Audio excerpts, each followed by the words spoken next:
gunung iki ora ngapusi ning kene kon goroga.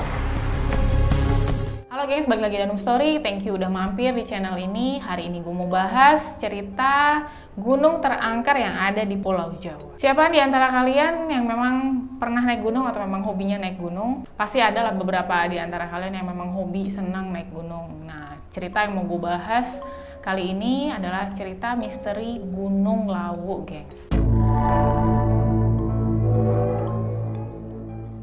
Gunung Lawu termasuk ke dalam Seven Summit of Java atau 7 puncak di Pulau Jawa, yang mana dulu nih sebelum disebut Gunung Lawu dulu namanya adalah Wukir Mahendra, geng. Gunung Lawu terletak di perbatasan antara Karanganyar Jawa Tengah sama Magetan Jawa Timur, geng. Tinggi Gunung Lawu ini 3265 mdpl yang memang kerap dikaitkan dengan legenda tentang Prabu Brawijaya V atau raja terakhir kerajaan Majapahit yang saat itu mukso di Gunung Lawu, gengs. Gunung Lawu ini menempati posisi ke-76, gengs, gunung tertinggi di dunia. Gunung Lawu mempunyai 3 puncak, yaitu 1 Hargo Dalem, Hargo Dumiling, dan yang tertinggi itu adalah Hargo Dumilah. Gunung Lawu sebenarnya adalah gunung api, gengs, dan Gunung Lawu ini adalah gunung volcano terbesar di Pulau Jawa. Tapi Gunung Lawu ini cukup lama istirahat ya, gengs, alias udah nggak aktif, yang mana terakhir erupsi itu tanggal 28 November 1885. Selain sebagai lokasi pendakian, Gunung Lawu ini terbilang cukup populer, geng, karena di sana tuh terdapat beberapa destinasi wisata kayak ada Tawangmangu, Cemoro Sewu, ada Telaga Sarangan, Candi Sukuh, ada Candi Ceto, Astana Giri Bangun, dan ada beberapa air terjun di sana, gengs.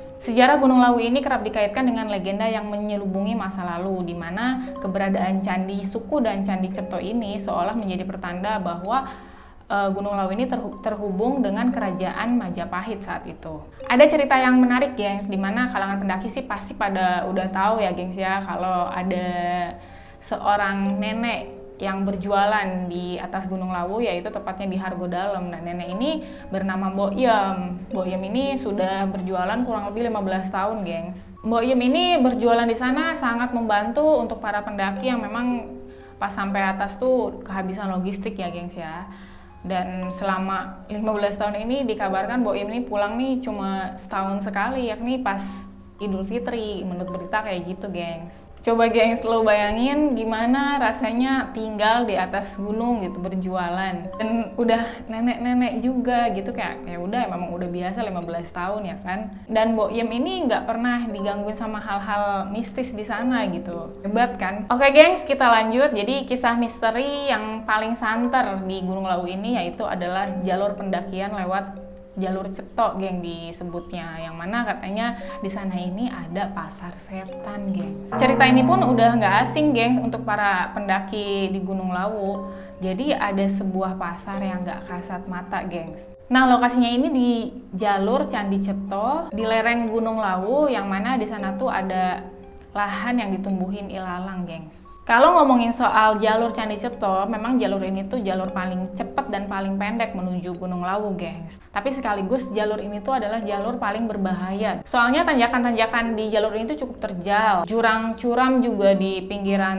trek, sama ada sering turun kabut tebel gitu ya, sehingga kayak membuat jarak pandang kita tuh jadi pendek, hingga memperbesar resiko tersesat gitu, gengs. Sama ada kepercayaan kalau jalur ini tuh adalah jalur perlintasan alam gaib, gengs. Sama yang tadi gue sebutin, ada pasar setan, geng, di situ. Karena itulah jalur ini bukan jadi jalur favorit para pendaki, gengs, yang mana para pendaki ini lebih senang lewat 2 jalur yang lain, yaitu jalur Cemoro Kandang sama Cemoro Sewu. Jadi beberapa pendaki ini mengaku pernah ngedengar kayak suara bising gitu, kayak di pasar gitu kan. Tahu kan kayak suara di pasar tuh kayak ada orang nawarin dagangan gitu loh. Sama suka terdengar ada suara mau beli apa gitu, kayak seolah-olah kayak beneran kayak di pasar gitu, geng, cuman nggak kelihatan. Konon kalau memang kalian pas di sana tuh dengar suara-suara aneh kayak gitu, nah kalian tuh harus buang barang milik kalian, guys, seolah-olah kayak semacam barter gitu, gengs. Mitos-mitos yang lain juga ada, geng. Kayak misal ke sana tuh nggak boleh pakai pakaian warna hijau, nggak boleh bawa rombongan yang jumlahnya ganjil, dan diyakini juga kalau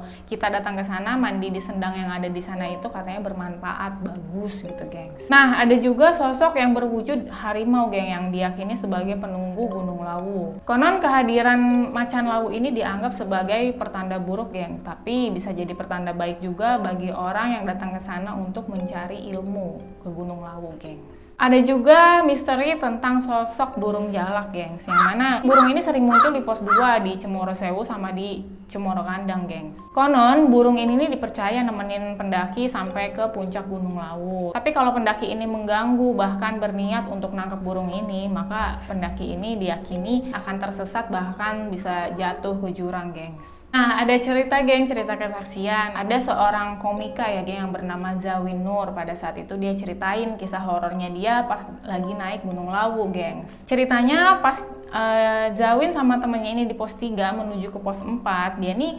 merasa temennya ya, gengs, ya, temennya ini merasa bahwa bebannya ini kok berat banget, tasnya nih berat banget, sampai berjalan nih banyakan istirahatnya, geng, kayak 5 langkah, 6 langkah istirahat, 5 langkah, 6 langkah istirahat. Lalu di situ mereka pun tukeran tas, gengs. Tapi setelah tukeran, ternyata bukan karena tasnya, gengs. Dari situ si Jamin ini berpikir, wah, ada yang nggak beres nih sama temen gua, dia bilang gitu. Lalu mereka berdua ini tetap lanjut jalan ke pos 4. Nah, pas di situ dia nih kayak mereka berdua lah mendengar ada suara nafas, gengs, di samping telinganya mereka. Dan sekejap mereka nih langsung berhenti dan tatap-tatapan, gengs. Jadi si Jam ini cerita, nah tiba-tiba gue berhenti lalu denger suara ada kayak gini nih. Nah kayak gitu, geng, mereka langsung pada diem tatap-tatapan, geng. Lalu pas di pos 4 itu kan mereka bangun tenda ya, gengs, ya. Nah semua itu aman deh pada awalnya. Lalu di suhu saat itu tuh 12 derajat Celcius di luar, dan di dalam tenda tuh 15 derajat, gengs. Tapi ada yang aneh, ketika di suhu itu tuh mereka berdua tuh nggak ngerasain kedinginan sama sekali, gengs. Zawin bilang di suhu segini nih, kalau gue kan pakai celana pendek sama kemeja flanel doang, udah pasti kedinginan dan harus pakai jaket, karena gue nih ngerti fisik gue, kata dia gitu. Nah ini nih mereka nggak kedinginan sama sekali. Nah terus saat itu si Zawin bilang bercandaan sama temennya, wah tenda mahal nih, katanya orang yang di dalamnya nggak kedinginan. Si Jawi ini bercanda sama temennya kayak gitu. Pas bilang kayak gitu, seketika si suhu di area situ tuh langsung berubah, geng, jadi dingin sesuai dengan suhu pada saat itu, gengs. Lalu ada kejadian aneh lagi, mereka nih dengar kayak ada suara delman, gengs, kayak kereta kuda gitu, sama ada suara orang nembang, gengs. Hal yang pertama diingat sama si Zawin ini yaitu, oh iya ya, mitos di sini kan nggak boleh pakai baju warna hijau, sementara dia nih saat itu pakai kemeja hijau dan tendanya pula warna hijau, gengs. Nah masih suasana di tenda, gengs. Nah saat itu tuh tiba-tiba ada suara kayak kereta, kayak delman gitu, geng, kereta kuda yang suaranya kicik kicik kicik. Terus mereka nih pada diem, lalu ngerasa juga saat itu ada yang ngelilingin tenda. Abis itu ada yang kesandung di salah satu tali tendanya. Nah saat itu pula mereka nih benar-benar ngerasa kayak diteror, gengs. Anjir, berasa nggak sih di situ kayak kebayang kan mau lari-lari kemana kan? Ya tapi ya udahlah, di gunung pasti adalah pengalaman-pengalaman hal mistis kayak gitu, gengs. Banyak orang yang datang ke Gunung Lawu yang penuh dengan sisi cerita misteri, geng, untuk semedi di atas puncaknya. Dan pada saat itu juga pas malam Selasa dan kebetulan lagi bulan purnama penuh juga, gengs. Jadi kayak menambah rasa mencekam gitu ya, gengs, ya. Ada orang yang memang datang pas saat bulan purnama juga pada semedi di atas gitu ya kan. Dan ada yang beranggapan juga kalau memang gangguan-gangguan seperti itu tuh sebenarnya bukan diganggu, geng. Nggak maksud untuk ganggu gitu. Jadi sebenarnya itu tuh hanya keramahan penunggu di sana yang kayak semacam ucapan selamat datang gitu, gengs. Ayo, siapa yang mau diramahin kayak gitu, gengs? Kalau gue sih enggak sih, thank you. Nah itu hanya sebagian kecil, geng, dari banyak cerita mistis yang memang dari pengalaman-pengalaman para pendaki. Yang memang nggak cuma di Gunung Lawu aja sih. Karena memang semua gunung sih punya cerita misteri sendiri, punya mitos-mitos sendiri gitu. Jadi mungkin bagaimana niat kita, lagi kembali ke niat kita datang ke sana untuk ngapain. Mungkin kalau niatnya positif untuk traveling atau hanya untuk melihat keindahan alam di sana, ya pasti alam dan semuanya juga bersinergi dengan kita, nggak mungkin kita diganggu apalagi sampai mencelakakan kita, gengs. Nah, gimana gengs menurut kalian? Kalian sendiri apakah ada pengalaman mistis selama pendakian di gunung manapun? Boleh komentar di bawah ya gengs ya. Gengs, jangan lupa tetap subscribe dan nonton channel ini ya. Thank you semuanya, sampai ketemu lagi di pembahasan berikutnya. Bye!